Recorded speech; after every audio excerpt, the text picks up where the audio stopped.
On today's show, how good is Jake Sanderson and is the Nashville Predators' Juuso Parssinen the real deal? Find out today on Locked On NHL Prospects. You are Locked On NHL Prospects, part of the Locked On Podcast Network. Your team every day.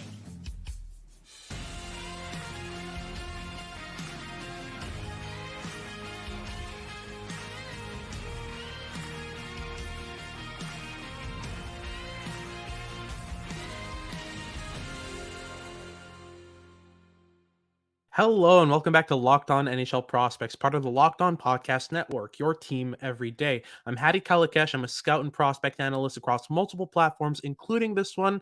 And I've got a good one for you today. First and foremost, we have to talk about Jake Sanderson. He's seen a lot of progress in his game since he was drafted in 2020 by the Senators at 5th overall. And just want to break down some of his game for you and how he's improved. Then I want to discuss a bit of Lane Hutson, who has continued his tear in the NCAA and remains above a point per game as one of the sole defensemen in the league's recent history to be able to accomplish that feat. And then finally, is Juuso Parssinen the real deal? The Nashville Predators called up a 7th-round pick from 2019 to their lineup, and he has a bunch of points in a couple of games. So I just wanted to break down his game as well and see if the tendency can maintain, if he's going to regress, and etc. But before we get into any of that, just remember to like and subscribe if you're watching on YouTube and to follow along to make us your first listen of the day on all of your favorite podcasting platforms. So let's get right into it. So for Sanderson, first and foremost, his father, Jeff, played 17 seasons in the NHL and reached 40 goals twice. He ended his career with 700 points. And in general, he was sort of well surrounded. And there is a sort of tendency with prospects in terms of legacies. There's a lot of sons of NHLers who end up becoming decent NHLers as well. So that's one thing that sort of put Sanderson on my radar early on when few people had heard of him. And then his draft year, Sanderson just kept rocketing up and up the rankings gradually throughout the year and ending up as the best defenseman on a couple rankings for the 2020 NHL drafts, including mine.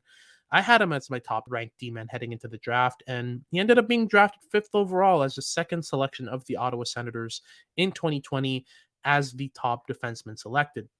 So, he was off to a good start to the season, but there were some questions. He seemed like a safer pick. He was mainly in the bottom 10 of the first round for most of his draft year. But as the season went on, he just progressed and progressed.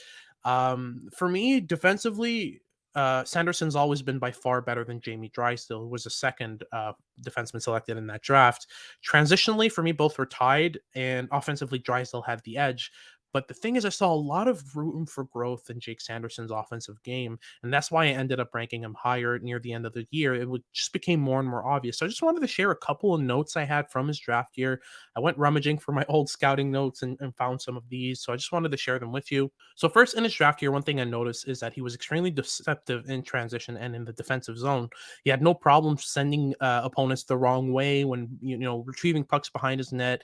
He would angle his skates one way, escape the other. Sometimes he'd do a double fake, pretend he's going to skate around the net, and then cut back and then cut right back the other way to completely just deroute the forechecker that's on his back.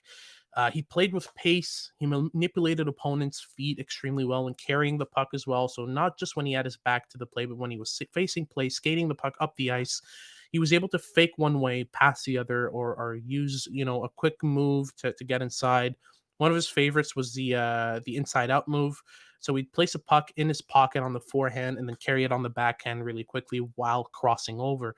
That made him really deceptive in transition and difficult to pin down.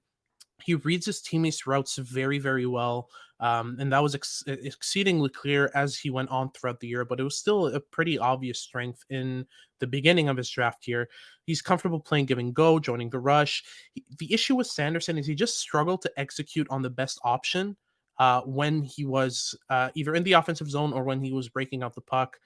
He would often go for the safer play, and that's what made him sort of a safer pick in a lot of teams' minds.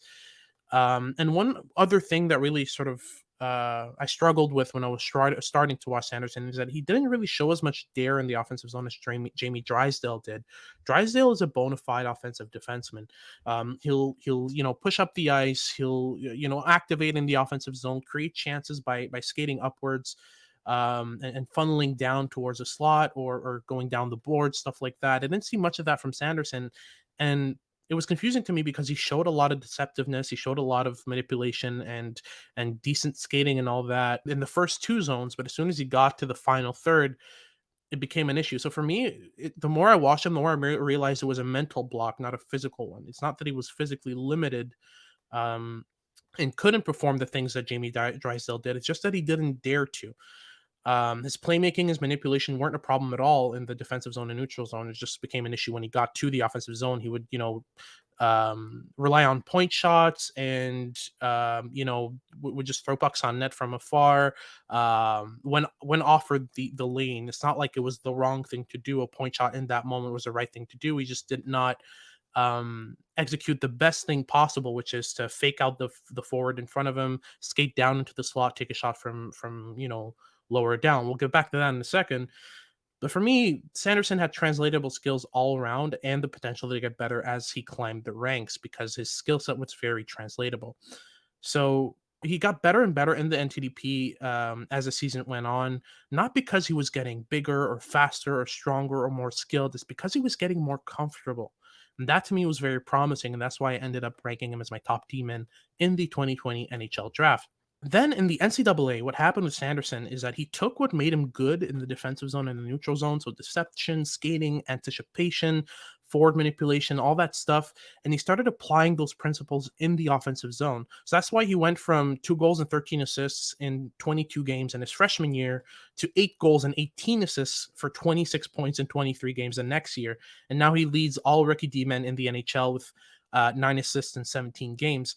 There was also an adjustment in his game in the offensive zone to make him more comfortable and make him utilize his tools better. First, he took much fewer point shots, so he was activating a lot more into dangerous areas and taking shots from there. So I believe Mitch Brown did a breakdown on him on Elite Prospects. I remember him mentioning that Sanderson took fewer shots in his sophomore year in the NCAA than he did in the NTDP, but his expected goals per 60 were higher. So what that means is that he was taking fewer shots, but more dangerous shots. Necessarily, that means he's taking, he's reaching the slot, he's going into dangerous areas, using his skating to get into open ice in the offensive zone, and then use his tools in order to create offense deeper within the offensive zone rather than relying on point shots to drive his expected goals. So that was the main thing with Sanderson. It's just a progression with him from the moment he was drafted. In fact, from the start of his draft year up until this moment right now, where he's made the NHL and he's making a decent impact for the Senators. The struggling Senators, who in an ideal world would have a lot more offense going for them than their first line. By the way, I will be on Locked On Senators tomorrow to discuss this with the Locked On Senators team. Make sure to tune into their podcast for my appearance as well. I'll be breaking down some prospect stuff, talking about a bunch of things, and make sure you tune in. But to make it brief here so that we have more to talk about tomorrow, Sanderson has seen a lot of progression in different levels, in which usually when you go up a level, things get tougher for you. But because of his translatable skill set and the way that he's learned to apply it in a way that is conductive to better results in the offensive zone, he's gone from a very reliable and safe, one of the best defenders, outside of the NHL, one of the best transition defenders in the NHL as well. He's gone from that to being also one of the best offensive defensemen outside the NHL. And now he's in the NHL and applying all those principles and doing a great job of it. So I'm really excited for what's to come for Sanderson. But that's about it in terms of what I got on Sanderson. I'm going to watch a lot more games. He's 17 games in. There's a lot more left to check out. But we're going to head into Lane Hutson and how he's been on a tear and continued his early season results, deeper within the season for Boston University right after these messages. Do you like betting? BetOnline.net is your number one source for any wager that interests you. From the NFL to the NBA to the MLB and even NCAA football, UFC, golf, anything you like, they have you covered. You can find all the latest player developments, team matchups, news, podcasts, and in-depth analysis on every game on their website or app. They're of course a great source for all of your sports wagering information with live betting, so you can keep up with bets as they unfold.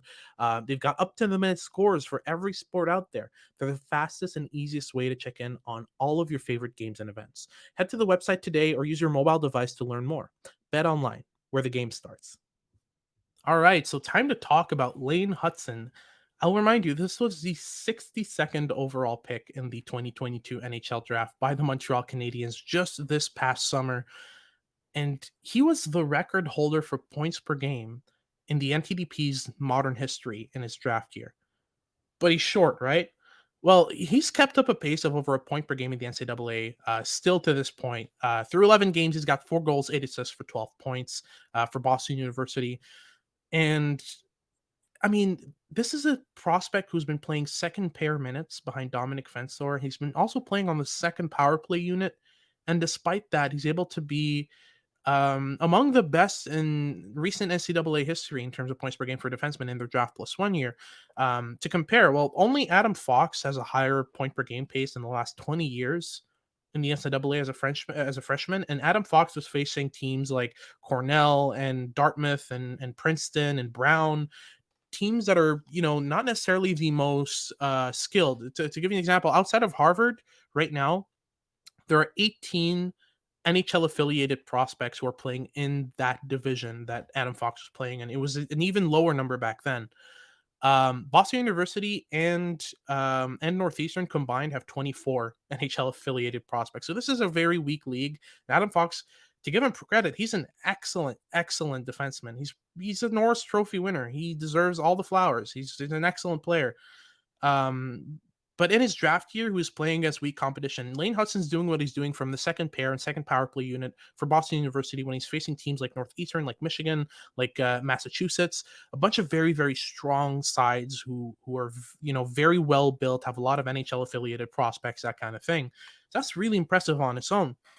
Then you look further, and in the last 20 years, if you look at all NCAA defensemen's production in their draft plus 1 year, so the year after they were drafted, he's got a higher point per game rate than Quinn Hughes, Zach Werenski, Owen Power, Luke Hughes, the aforementioned Jake Sanderson, Charlie McAvoy, Cale Makar, Keandre Miller, Shane Gossesbear, Torrey Krug, a bunch of other really good names in terms of defensemen. So obviously, um, although you're more likely to find a star in the top end of these kinds of rankings than at the bottom of them, point per game rate in a freshman year in the NCAA doesn't mean that much without in-game context. Case in point, Cale Makar had 21 points in I think 34 games in his draft plus 1 year, and he's right now he's a generational defenseman. So it doesn't mean much in isolation, but it does mean something with in-game context. So let's actually add some in-game context. I tweeted about this, but I haven't been mesmerized. I haven't been this mesmerized with an NCAA defenseman's offensive skill set since Cale Makar was at UMass. And I'm serious about that. The vision on this kid is unreal. He doesn't even need to check to know where his defensemen are in the offensive zone. He can walk the blue line and do things that literally no one else can right now in the NCAA. His playmaking, his offensive activation, the vision that he has to find seams and identify where his teammates are. That's when the plays ahead of him. That's notwithstanding the fact that he can, not even check and know where they are. The awareness that he has, the ability to know just instinctively where his teammates are, to know where to dump pucks or throw them up the boards to relieve pressure for his team, his anticipation of play, his understanding of, oh, if I draw this forward into me, this forechecker towards me, it's going to open up space behind him where my teammate is definitely going to, exploit that because he's smart enough to understand the space behind him. So let me play a quick pass between his legs. That to me, that's anticipation. The stick handling, man, the stick handling on Lane Hutson. This kid can stick handle in a phone booth. Like I mentioned, he can walk the blue line and do things like that no one else can. And that's what I mean is that he'll fake a shot, and in the same motion, he's already setting up to put the puck, to his right in order to get around the defender. Then he's going to close down on another forward, deep between his legs, get the puck around him, spin around, make a pass. I mean, so far I've watched maybe 7 or 8 of Lane Hutson's 11 games for Boston University and the NCAA. It's a team I watch a lot, and I don't think there's a single moment in those games where I felt like Lane Hutson had a poor offensive moment. There's been moments defensively where I've seen him struggle, and it's mainly because of his lack of size and his average skating. He struggles a lot with pivots. So as soon as you're big enough or fast enough, you can get around him pretty easily. But whatever's within his reach is not a problem at all. Defensively, he can poke check a puck that's within his reach effortlessly and without a problem. He genuinely understands defense so well. It's just that his body can't keep up with his brain when he's trying to pivot, when he's trying to skate down the ice. If he has to react quickly to a turnover and a break and then go the other way, it's a difficult thing for him. But he understands defense on the mental side extremely well. So that's promising for me because he's bound to grow. He's already shown, he's gone from 5'8" to 5'9" since the draft. And on top of that, he's added a lot of weight. So that's something that's really promising to me, is that his body's going to start to keep up with his brain, especially since Adam Nicholas, the Habs director of player development, is working really hard with Hutson in order to improve his skating. I've seen drills already in their development camp where he was singling out the specifics in terms of outside edge activation that Hutson needed to improve in order to grow his game, on the skating side. So again, he's doing all of this from the second pair and the second power play for Boston University. He's getting more and more involved, in the play. He's getting more and more chances to show what he's got. He played a couple shifts with Dominic Fensor in the last game where he scored the overtime winner on a breakaway with a backhand deke. That was absolutely beautiful. So he's getting those chances on the top unit more and more, and it's only a matter of time, I think, before coaches realize that yeah, he can keep up with the NCAA's best in terms of forwards. They're sheltering him right now. They're playing him against competition that they feel he can handle. But so far, every single level that Lane Hutson's been at, he's been told he's too short, he's too weak to be able to reach the next level. And then he's gone. Now he's gone from the NTDP, where he's playing against 18, 19, 20-year-olds, to now playing against 20 to 24-year-olds in the NCAA and still absolutely dominating. So I wouldn't bet against this kid. He's shown the adaptability and the progress in his game that's required for me to really sort of hedge my bets on this guy as a potential, future top pair defender. I don't think he's a lock. There's a lot of things that need to improve, but he's very well set. He's very adaptable. He's a great learner. He's extremely smart, from what I've read about him. So the promise with him is really interesting, and the room for growth for me is absolutely excellent with Hutson, and really shows a lot of promise in what he can bring to the to an NHL team one day. But again, he's short, so don't bet on him. Speaking of which, he has continued to add in, muscle and grow as a player. But the more impressive thing about the fact that he's small and succeeding is that he's actually getting more involved in puck battles, and I've actually seen him clear the net on a couple occasions. So he's actually getting involved defensively and physically in the ways that I think he should be, in order to get used to those parts of the NHL game, these inevitable parts of the NHL game, as he grows the ranks. So he's getting a lot of very decent learning opportunities for Boston University, and I can't wait until his coaches understand that this is a player who can handle, top line forwards, and to start, playing him out there. I'd like to see what it does to his production.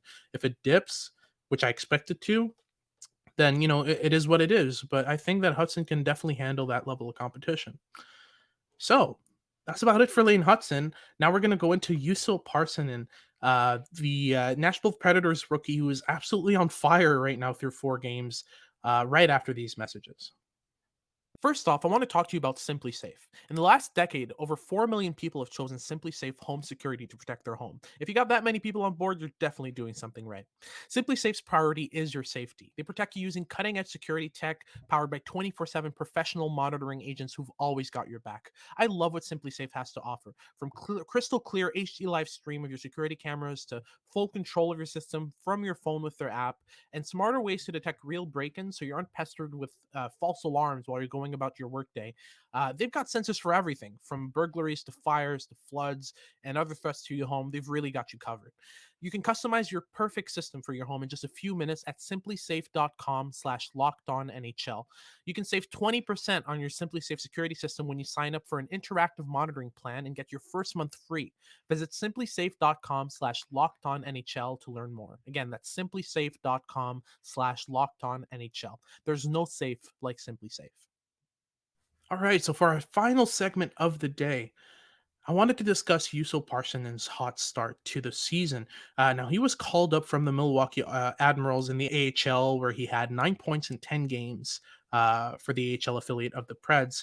And he's been called up to the Nashville Predators. And so far, he's got 3 goals and 2 assists for 5 points in only 4 games so far on the season.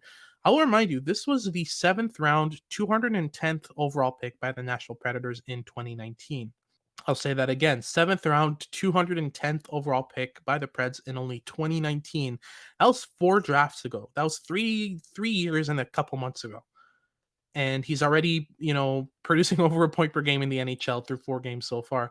Now, I just wanted to sort of break him down and sort of show you guys whether he's the real deal or not, and sort of go into the advanced stats a bit to show you sort of how I sort of determine whether a player is for real or not when they're through a short sample. So first, I look at Corsi and Fenwick to see how the possession is, because Corsi and Fenwick are shot attempt stats, and teams across the board more or less shoot at about the same rate in a game. I'm talking teams wise. There are wild differences between players, but these are on ice stats. So when he's on the ice, how his team's producing. So Corsi is shot attempts for and against. Fenwick is all unblocked shot attempts for and against. So same as Corsi, but you remove the blocked shots. In both of those stats, Juuso Parssinen is below 50%. So his team is receiving more shot attempts against than they are creating shot attempts for when he's on the ice. What that tells me is that when Juuso Parssinen is on the ice, the other team has possession more than his team.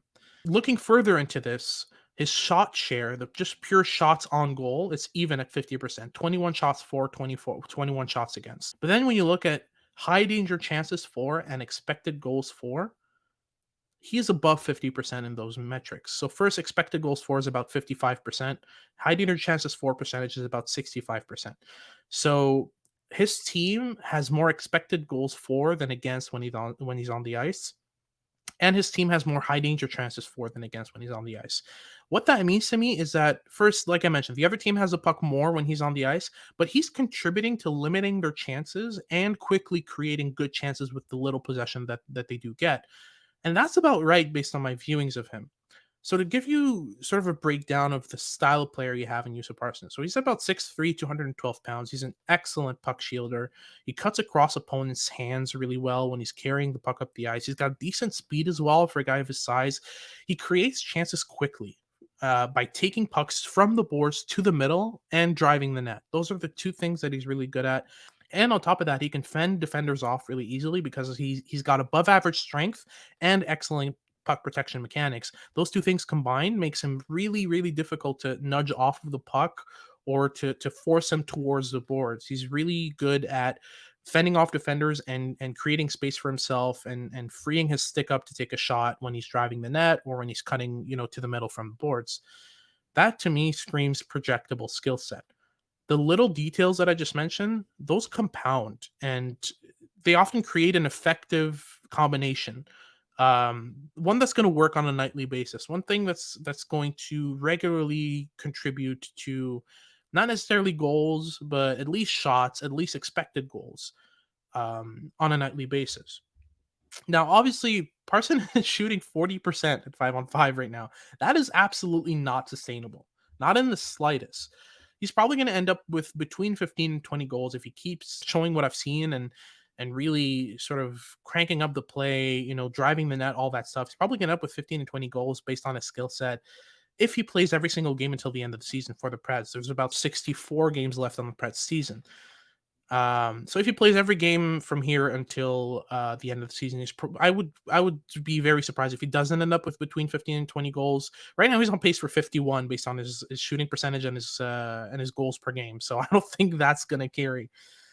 His skill set though is undeniably good. I mean, he's good on faceoffs as well. Very rarely are you going to see a rookie win 40% or more of their faceoffs. It's something that I'd say 45%, face-off win percentage for a rookie is good if you're a center. And he's above 50% right now. So he's been extremely good in the face-off circle as well. And he's been trusted with a lot of ice time by the Nashville Predators team. He played as much as 17 minutes and 49 seconds in his first ever game and he's been trusted with lots of minutes since then. There was one game where he dipped to 14 minutes, and in that game he got 2 goals and 1 assist. So they quickly got him back up to 17 minutes the next game after. Um, yeah, he's been trusted with a lot of very good minutes for his team. He's been playing on the power play. I believe he saw a shift or two on the penalty kill. He's just been trusted with a lot of opportunities by the Preds, and that is really promising for me in terms of his ability to maintain his scoring. Obviously, he's not going to score as much, but with that much ice time and that skill set, he should be able to put up a decent amount of points. Now, it's really early, but as you can see, I've really loved what I've seen from Juuso Parssinen to this point in the season. And, he's got me in his corner due to the style that he plays and the way that he commands the puck, the way that he creates chances quickly, reacts on turnovers, drives the net, shields the net front, stuff like that. He's just been really solid. He's been playing like a pro already, and that's because he spent a good amount of time playing pro in the Finnish Liga. He spent, I think, 3.5 full seasons in the Liga, developing. So, really good on him to be able to translate his skill set from the Liga, where the ice is more open and it's more of a given that you'll be able to escape contact, to be able to take that environment and turn it into a skill set that is projectable to the NHL, where space is tight, where you're almost always playing within contact. I mean, it's really impressive, and I've liked what I've seen from him so far. Now, I don't think he's really going to be Calder worthy, not in this class at least, because this is a very strong class. Matty Beniers, Jake Sanderson, Owen Power. The list goes on and on and on in terms of prospects who could be challenging for that Calder trophy. I don't think, unless by some miracle he maintains a 40% shooting percentage through the whole season, I'd be astounded to see Parson challenge for the Calder. I'm pretty sure he's going to regress to the mean, and that we're going to see sort of the real Juuso Parssinen, the Juuso Parssinen that's going to probably put up 45, 50, 55 points on a regular basis in his career, and be a sort of electric plug and on all of his lines, creating offense, driving the net, creating havoc, great complementary forward. I just don't think this is going to be a player who's going to be able to maintain above a point per game pace for the entire season, but he's definitely been excellent to start the year. I've been really, really impressed with what I've seen from him so far, and I'm really, really hopeful in terms of what he can bring to an NHL team in the future. That has been it for today's episode. If you like what you've been hearing, make sure to like and subscribe if you're watching on YouTube, and make us your first listen of the day. Make sure to listen to Locked On Sports Today. It's a great show that brings you the latest updates and news, everything from recent games to player scores, all that stuff will be presented on Locked On Sports Today. They're a great show in order to keep up with your favorite sports. They're available on Spotify, Odyssey, all of your favorite podcasting platforms, and especially on YouTube. And this has been Locked On NHL Prospects with Hattie Kalakash, and I will see you next time.